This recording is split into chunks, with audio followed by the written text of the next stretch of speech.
শুধু মানুষ হতভাগা একটা প্রাণী যে আল্লাহর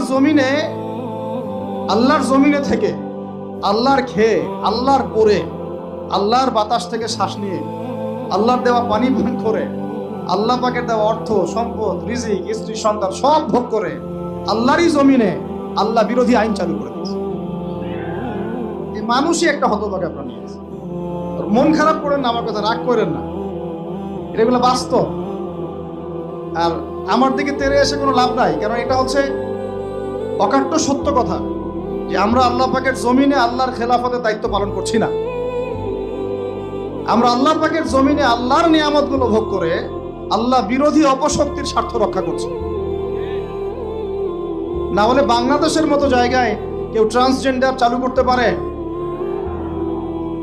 একটা 90% মুসলিমের দেশে কেউ সুদভিত্তিক ব্যাংকিং সিস্টেম চালু করতে পারে?